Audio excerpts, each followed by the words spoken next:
ஒரு பொண்ணு. அந்த கதைக்கு பெயர் இரவு. ஒரு பொண்ணு, கல்யாணமான பொண்ணு, கையில ஒரு 8 மாச குழந்தை தூங்குது. காட்சி நல்லா கவனமா கேளுங்க, அப்பதான் புரியும். அந்த பெண், அம்மா எவ்வளவு சப்பாத்தி போடணும்? உனக்கு 2, எனக்கு 2, 4 போடு.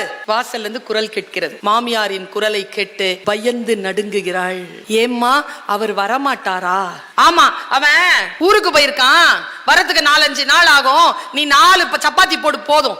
என்கிட்ட சொல்லவே இல்லையே, அவர் வரலன்னு சொல்லவே இல்லையேன்னு அழுதுகிட்டு ஓடி வரா. ஐயையே, இந்த பைத்தியத்தை என் பிள்ளைக்கு கட்டி வச்சு நான் படுற பாடு அப்படின்ட்டு திட்டுறா. அந்த இரவு அவ சப்பாத்தி போடுறா. அவ சாப்பிடல, 2 மட்டும் போட்டுட்டு போய் உள்ள போய் உட்கார்ந்துக்கிறான். அவளுக்கு எப்பவுமே கணவன் இல்லாத நேரத்தில் அந்த அறைக்குள் யாரோ ஒருவர் வருகிறார்கள். ஆனா அதுக்கு உடல் இல்ல, அது ஏதோ ஒரு அமானுஷ்யமா வருது. அவளை சின்ன பின்னப்படுத்துது. காலையில எழுந்திருச்சு பார்த்தா அவ உடம்புல ஒரு மருத்துவ தடயங்கள் எதுவும் இல்லை. ஆனால் அவள் ஆழ் மனதிற்கு தெரியும், அவள் அங்கே துன்புறுத்தப்பட்டாள். இதை எவ்வளவோ சொல்றா தன்னுடைய கணவர் கட்டையும் தன்னுடைய மாமியார் கட்டையும். அம்மா, அவர் இருக்கும் போது மட்டும் எனக்கு இந்த பிரச்சனை வர்றதில்ல, அவர் இல்லாத போது யாரோ என்ன சிரமப்படுத்துறாங்க. டாக்டர் கிட்ட கூட்டிட்டு போய் சொல்றாங்க, அப்படிலாம் எதுவுமே உடம்புல இல்லைங்க, அதெல்லாம் மனப்பிராந்தி. அவ துடிக்கிறா, துள்றா. எவ்வளவோ அவன் புருஷன் இருக்கான்ல, அவன் என்ன நினைக்கிறான்? ஓ, தான் இவளுக்கு வேண்டும் என்று சொல்லிதான் இவள் நடிக்கிறாள். இந்த ஆண்களுக்கு மட்டும் நான் சொல்றேன், பெண்களே, நீ இல்லை என்றால் என்னால் ஒன்றும் செய்ய முடியாது என்று சொன்னால் அதற்கான தகுதியுடைய ஆண்களிடத்தில் மட்டும் அதை சொல்லுங்கள்.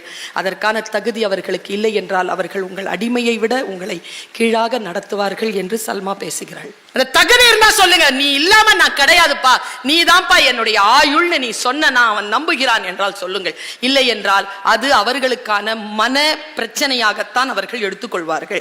மேட்டிமையில் மிளிருவார்கள், உங்களை இன்னும் அடிமைப்படுத்துவார். சொல்லிட்டு அவ சொல்றா, வெளியில உட்கார்றா.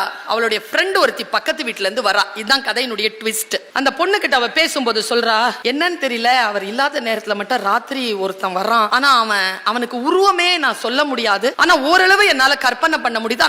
நான் ஆழ் தூக்கத்துல போகும்போதுதான் அவன் வரான். ஆனா அவன் என்ன சிரமப்படுத்துறான். ஆனா நான் இதை சொன்னா யாரும் நம்ப மாட்டேங்கிறானோட பல பல பல பல அழுதுட்டு கைய பிடிச்சி சொல்றா, அம்மா சந்திரா, நீ வீட்டுல இருக்கிறதுக்கு முன்னால அந்த வீட்டுல நான் தான் இருந்தேன். அது எங்க வீடு தான். நான் ஊருக்கு போயிருந்தேன். நான் இப்பதான் குடும்பத்தை நடத்துறேன். நான் இந்த மாதிரி பண்ணிட்டேன், பிரச்சனை வருதுன்னு சொல்ல அவங்க கேட்கவே இல்லை.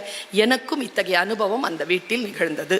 என்ன காரணம்னா, ஒரு குடியானவன் இருந்தா அவன் தூக்கு போட்டு செத்துட்டான். அவன் இப்படி பண்றான்னு சொல்லிட்டு எனக்கு தெரியும். அடுத்தது இப்போ உனக்கு தெரியும். உன் வீட்டுல நம்ப மாட்டேங்கிறாங்கல்ல, என் வீட்டுல பல பிரச்சனைக்கு அப்புறமா நம்பி அந்த வீட்டை உங்களுக்கு வித்துட்டாங்க, நீ பாத்துக்கன்னு சொல்லிட்டு போயிடும். அவளுக்கு இன்னும் பயமா இருக்கு. அவள் கணவன் வருகிறான். அவள் கணவனிடத்தில் சொல்கிறான், இப்படி இருந்துதாங்க, அந்த ஆள் தான் என்னை கஷ்டப்படுத்திட்டு இருக்கான், நீங்க கொஞ்சம் என்னை விட்டு போவாதீங்கன்னா. சி, உனக்கு அம்மா அப்பா இல்லாத அனாதை நீ, உன்னை கல்யாணம் பண்ணிக்கிட்டதே பெரிய விஷயம், பொம்பளை பிள்ளை வேலை பெத்துட்டேன்றதுனால உன்னை கூட வச்சிட்டு இருக்கிறேன். இந்த மாதிரி பைத்தியமா இருக்கிற எவனாவது வருவான் உள்ள? அதான் வெளியில தாப்பால் போட்டு தானே எங்க அம்மா தூங்குது, வாசல்ல தானே படுத்து தூங்குது, தாப்பால் அப்படியே தானே இருக்கு. உள்ள எவன் வரான்? எவனும் வரல.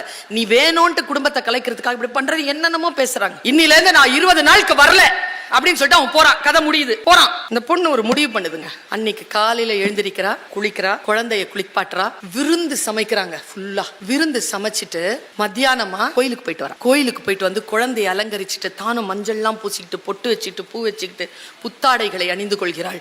அணிந்து கொண்டு குழந்தையை தூங்க வைக்கிறாள். அவங்க அம்மா எங்க இருக்காங்கன்னு பாக்குறா. பார்த்துட்டு அவங்க அம்மா வாசல்ல உட்காந்துருக்காங்க. ராத்திரி 7:30 8 அவள் தூங்கும் நேரம். நேரா உள்ளவரா, கதவை பூட்டுறா, கட்டிலில் உட்கார்கிறாள். சல்மா கதையை முடித்தாள். அவன் வருகைக்காக காத்திருக்க தொடங்கினாள். ஒரு விஷயத்த சொல்றேன், பெண்களை துன்புறுத்தாதீர்கள். நீங்கள் துன்புறுத்தினால் அவள் எதனால் துன்புறுகிறாளோ அதை அவள் விரும்பத் தொடங்குவாள். அவளுடைய உளவியலை புரிந்து கொள்ளுங்கள். அவளை நீங்கள் அரவணைத்துக் கொள்ளுங்கள். அவள் உங்களுக்காகவே இருக்கக்கூடியவள், உங்களுக்காகவே வாழக்கூடியவள். நான் சொல்லட்டுமா, அம்மா அப்பாவை மட்டும் விட்டுட்டு வரல, குலச்சாமியை கூட சாதியை கூட விட்டுட்டு உங்களோட வரா. நீங்க எதுவாக இருக்கிறீர்களோ அதுவாக தன்னை மாற்றிக்கொள்கிறாள். தன் தகப்பன் தாய் இறந்தாலும் கூட அவள் கோயிலுக்கு போகாமல் எல்லாம் இருப்பதில்லை. அவள் உங்களோடையே வாழ்ந்து உங்களுக்காகவே அவள் இருக்கிறாள் என்றால் அவளை புரிந்து கொள்ளுங்கள். இதுதான் செய்தி. நன்றி, வணக்கம்.